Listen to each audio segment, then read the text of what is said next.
Hi there, I'm Andrea Koppel, and it's time for coffee, the podcast where you get to hear firsthand what the jobs and careers that interest you the most are really like. Hey there, Java junkies. Welcome to another K-Cup mini episode of Time for Coffee. By the way, K-Cups come in 3 sizes, single, double, and triple shots, or roughly 1 minute, 5 minutes, or 10 minutes in length. So if you don't have time to throw back an entire caffeinated career conversation, these K-Cup mini episodes of T4C can give you a quick caffeinated fix, whether you're on the go or you only have a few minutes to binge. So grab your mug and take a chug, because it's time for a caffeinated career double shot K-Cup with my guest, Becky King.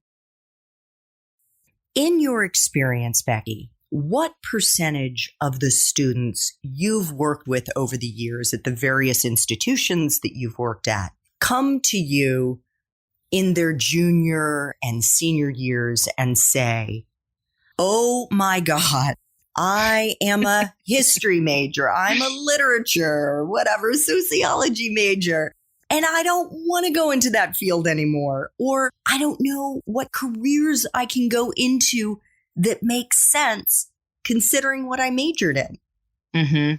I'd say there's a very high percentage of upperclassmen who are feeling pressure because the graduation, while it's exciting, can also be a very scary prospect. Everything you've known your entire life is school, right? You've been in school since you can remember. Suddenly on the horizon is graduation and no more school unless you and when you choose to go back to grad school. So this what can I do thing becomes kind of pressing. And if you yourself aren't thinking about it, I guarantee that your parents and relatives will be, here you are senior year and you're sitting around the Thanksgiving table and people will say, so, what are you going to do with that anthropology degree? Or what are you going to do with a Spanish degree? Or what are you going to do? Whatever, right? Whatever your degree is in. And so that becomes a reality. If you are a planner, maybe you've been taking steps towards figuring that out since freshman year. And certainly there's nothing stopping you. And if you are a freshman listening to this, you can get started today. There's no reason to wait till junior or senior year. But certainly I want to reassure those of you who are juniors or seniors and have not set foot in a career center, have not had a conversation with a career advisor, all is not lost. You will figure it out.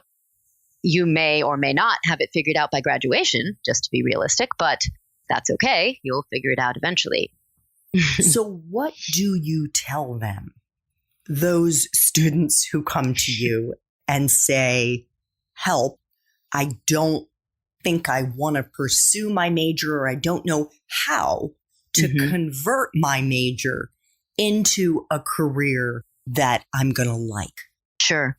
Yeah, I think the most common question is, what can I do with this major? And I think there are a lot of myths surrounding majors, which is that if you are, for instance, an English major, your only option is to become an English teacher or an editor or a writer. And in fact, this is a myth. You can go into any field you want to go into. English majors become doctors. English majors become any number of other things. There's no restriction, right? Anthropology majors, just the other night, I was having a discussion with our neighbor. He majored in anthropology. He was thinking about pursuing, anthropology for a graduate degree, but decided in the end that it might be more practical to learn some tech skills. But he said even within computers and technology, he has found that his anthropology has been important because he is discovering and understanding and being an informant about different cultures. Being able to understand where people are coming from and their needs has been helpful to him in his very non-technically anthropological career path. This is what I love about the liberal arts and humanities, really, is that whatever you pick, you'll find it to be rewarding in some way. My own background was European studies. Have I ever technically earned my living because of European studies? No, but I wouldn't have changed that major. I think that I enjoyed studying all the things I studied for that major. Choosing your career path can be a very different endeavor. So I think there is some separation from that. Now, my husband is a tech guy. And so for him, it was computer science all the way and a co-op and career after that. So it can be certainly that your major, and if you are an English major and you want to be an English teacher, great, right? It can be that. I'm just making sure that your listeners know it doesn't have to be that. Thanks for tuning in to this K-Cup mini episode of Time for Coffee. If you want to listen to our entire caffeinated career conversation, please check out the show notes for this episode. Thanks so much for listening to Time for Coffee, where the professionals in the jobs that most interest you always have time to grab coffee 24/7, no matter where you live. I have one quick favor to ask you. Remember to rate, review, and subscribe to Time for Coffee. Thanks so much.